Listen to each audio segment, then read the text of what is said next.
قرآن ہے میرا رہنما قرآن، شفا ہے نور ہے قرآن، جلا دل کی میرا قرآن، رضا رب کی میرا قرآن، قرآن قرآن۔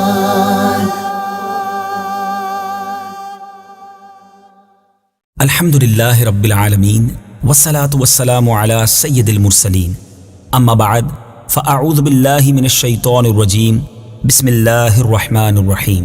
الصلاة والسلام علیک یا رسول اللہ وعلی آلک واصحابک یا حبیب اللہ، الصلاة والسلام علیک یا نبی اللہ وعلی آلک واصحابک یا نور اللہ۔ میٹھے میٹھے اسلامی بھائیوں اور مدنی چینل کے ناظرین، سلسلہ ہے ایک قصہ ہے قرآن سے۔ قرآن ہے میرا رہنما قرآن، شفا ہے نور ہے قرآن، جلا دل کی میرا قرآن، رضا رب کی میرا قرآن، قرآن قرآن۔ آج کون سا قصہ سننا ہے؟ آج کون سا واقعہ سننا ہے؟ آپ نے زندگی میں بہت سارے عصا، بہت ساری لاٹھیاں دیکھی ہوں گی، مگر آج ایک جنتی لاٹھی کی بات کرنی ہے۔ جی ہاں، ایک ایسی لاٹھی، ایک ایسا عصا جس کا تذکرہ قرآن پاک میں کئی بار آیا اور بڑے ہی منفرد اور بڑے ہی انوکھے انداز میں آیا۔ وہ جنتی لاٹھی کس کے پاس تھی؟ اس لاٹھی سے کام کیا کیا ہوتے تھے؟ اور اس لاٹھی کے کیسے کیسے کمالات تھے؟ سننا ہے، سمجھنا بھی ہے اور اس سے کچھ درس بھی حاصل کرنا ہے۔ آئیے توجہ کے ساتھ سنیے۔ یہ حضرت موسیٰ علیہ السلام کی وہ مقدس لاٹھی ہے جس کو عصائے موسیٰ کہتے ہیں۔ اس کے ذریعے آپ کے بہت سے ان معجزات کا ظہور ہوا جن کو قرآن مجید نے مختلف عنوانات کے ساتھ بار بار ذکر فرمایا۔ اس مقدس لاٹھی کی تاریخ بہت قدیم ہے، جو اپنے دامن میں سینکڑوں ان تاریخی واقعات کو سمیٹے ہوئے ہے جن میں عبرتوں اور نصیحتوں کے ہزاروں نشانات ستاروں کی طرح جگمگا رہے ہیں، جن سے اہل نظر کو بصیرت کی روشنی اور ہدایت کا نور ملتا ہے۔ یہ لاٹھی حضرت موسیٰ علیہ السلام کے قد برابر یعنی 10 ہاتھ لمبی تھی، اور اس کے سر پر 2 شاخیں تھی جو رات میں مشعل کی طرح روشن ہو جایا کرتی تھی۔ یہ جنت کے درخت پیڑو کی لکڑی سے بنائی گئی تھی، اور اس کو حضرت آدم علیہ السلام بہشت سے یعنی جنت سے اپنے ساتھ لائے تھے۔ حضرت آدم علیہ السلام کے بعد یہ مقدس لاٹھی حضرات انبیاء کرام علیہ السلام کو یکے بعد دیگرے بطور میراث ملتی رہی، یہاں تک کہ حضرت شعیب علیہ السلام کو جب یہ لاٹھی ملی جو قوم مدین کے نبی تھے، جب حضرت موسیٰ علیہ السلام مصر سے ہجرت فرما کر مدین تشریف لے گئے اور حضرت شعیب علیہ السلام نے اپنی صاحبزادی حضرت بی بی صفورہ رضی اللہ تعالی عنہا سے آپ کا نکاح فرما دیا، اور آپ 10 برس تک حضرت شعیب علیہ السلام کی خدمت میں رہ کر آپ کی بکریاں چراتے رہے۔ اس وقت حضرت شعیب علیہ السلام نے حکم خداوندی کے مطابق آپ کو یہ مقدس عصا عطا فرمایا۔ پھر جب آپ اپنی زوجہ محترمہ کو ساتھ لے کر مدین سے مصر اپنے وطن کے لیے روانہ ہوئے اور وادی مقدس مقام طوا میں پہنچے، تو اللہ تعالیٰ نے اپنی تجلی سے آپ کو سرفراز فرما کر منصب رسالت سے مشرف فرمایا۔ اس وقت اللہ تبارک و تعالیٰ نے آپ سے جس طرح کلام فرمایا، قرآن مجید نے اس کو کس طرح بیان کیا ہے، آئیے سنتے ہیں۔ وَمَا تِلْكَ بِيَمِينِكَ يَا مُوسَى قال هي عصاي أتوكأ عليها وأهش بها على غنمي ولي فيها مآرب أخرى۔ ترجمہ: اور اے موسیٰ، یہ تمہارے دائیں ہاتھ میں کیا ہے؟ عرض کی، یہ میرا عصا ہے، میں اس پر تکیہ لگاتا ہوں اور اس سے اپنی بکریوں پر پتے جھاڑتا ہوں، اور میری اس میں اور بھی کئی ضرورتیں ہیں۔ مآرب اخرى، دوسرے کاموں۔ اس کی تفسیر میں حضرت علامہ ابو البرکات عبداللہ بن احمد نصفی علیہ رحمۃ اللہ القوی نے فرمایا کہ مثلاً اس سے کیا کیا کام ہوتے تھے، ذرا سنیے گا۔ اس کو ہاتھ میں لے کر اس کے سہارے چلنا، نمبر 2 اس سے بات چیت کر کے دل بہلانا، نمبر 3 دن میں اس کا درخت بن کر آپ پر سایہ کرنا۔ نمبر 4 رات میں اس کی دونوں شاخوں کا روشن ہو کر آپ کو روشنی دینا۔ نمبر 5 اس سے دشمنوں، درندوں اور سانپوں، بچھوؤں کو مارنا۔ نمبر 6 کنویں سے پانی بھرنے کے وقت اس کا رسی بن جانا اور اس کی دونوں شاخوں کا ڈول بن جانا۔ نمبر 7 بوقت ضرورت اس کا درخت بن کر حسب خواہش پھل دینا۔ نمبر 8 اس کو زمین میں گاڑ دینے سے پانی نکل پڑنا وغیرہ۔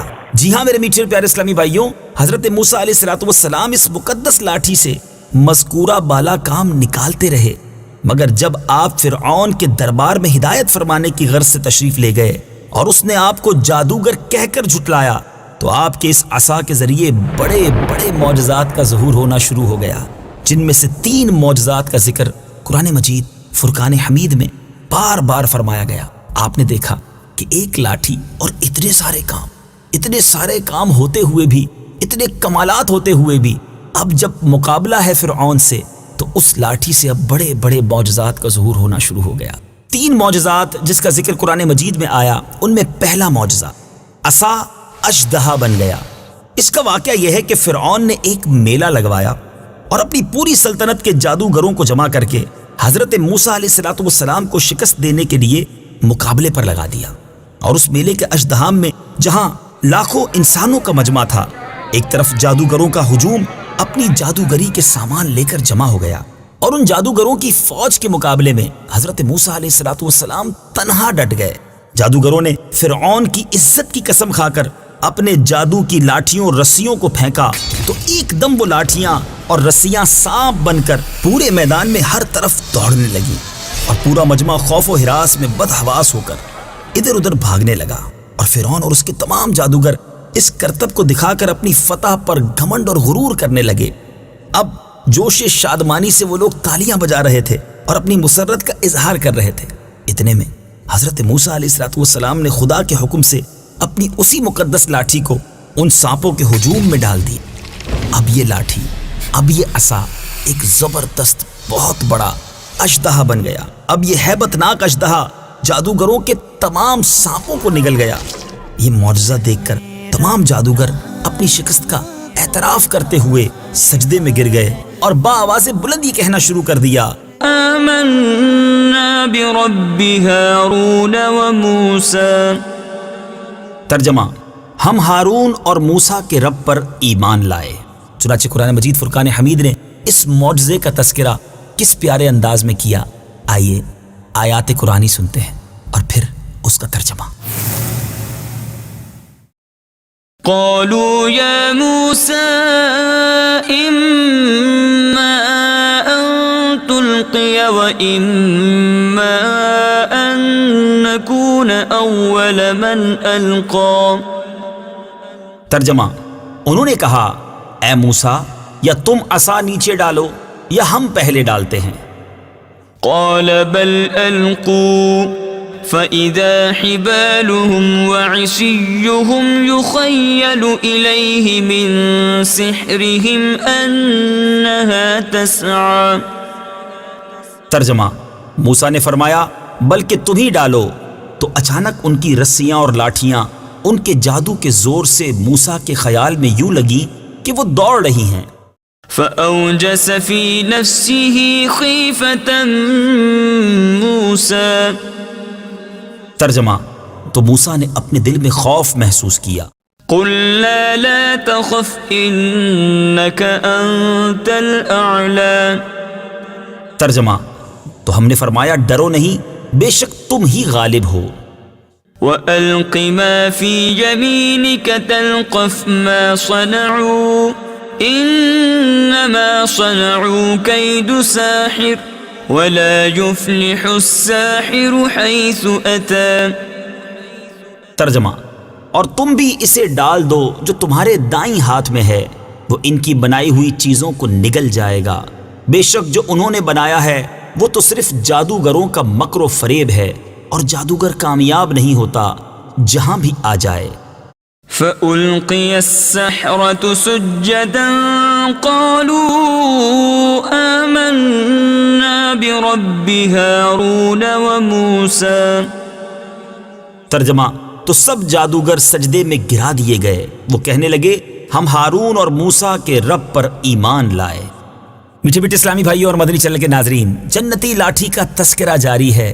انشاءاللہ اگلے سلسلے میں جنتی لاٹھی کے مزید کمالات کے بارے میں سنیں گے. یہ واقعہ بھی جاری ہے مگر ہمارے سلسلے کا وقت ختم ہوا ہے. مدنی چینل دیکھتے رہیے، انشاءاللہ فیضان قرآن سے دل منور ہوتے چلے جائیں گے. ایک کوشش ہے کہ مزید قرآن پاک سے محبت ہو، دلچسپی بڑھے، پتہ تو چلے ہمارے کلام پاک میں کیسے کیسے پیارے پیارے واقعات ہیں. تو قرآن پاک پڑھنا، سمجھنا، سننا اپنی عادت بنائیے. اگر آپ دنیا میں کہیں بھی ہیں اور قرآن پاک سیکھنا چاہتے ہیں، سمجھنا چاہتے ہیں، آئیے دعوت اسلامی کے مدنی ماحول سے وابستہ ہو جائیے. ہمارے الحمدللہ مدرسۃ المدینہ بالغان دنیا بھر میں کئی مقامات پر موجود ہیں. ذرا اپنے قریبی اسلامی بھائیوں سے رابطہ کر لیجئے. مدنی منوں اور مدنی منیوں کے لیے مدرسۃ المدینہ قائم ہے، جہاں حفظ و ناظرہ بغیر کسی فیس کے کروایا جاتا ہے. اور تو اور اگر آپ کسی ایسے ملک میں ہیں جہاں دعوت اسلامی والوں کو تلاش کرنا کچھ مشکل ہے، تو آپ ایسا کیجئے، مدرسۃ المدینہ آن لائن میں داخلہ لے لیجئے. جی ہاں، دعوت اسلامی کی ویب سائٹ www.dawatislami.net پر جائیے اور مدرسۃ المدینہ آن لائن پر کلک کر کے اپنا داخلہ کر لیجئے، رجسٹریشن کروا لیجئے. گھر بیٹھے ہی انشاءاللہ آن لائن قرآن پاک پڑھنا آپ کے لیے آسان ہو جائے گا. صلو علی الحبیب صلی اللہ تعالی علی محمد صلی اللہ علیہ وسلم. قرآن ہے میرا رہنما، قرآن شفا ہے، نور ہے قرآن، جلا دل کی میرا قرآن، رضا رب کی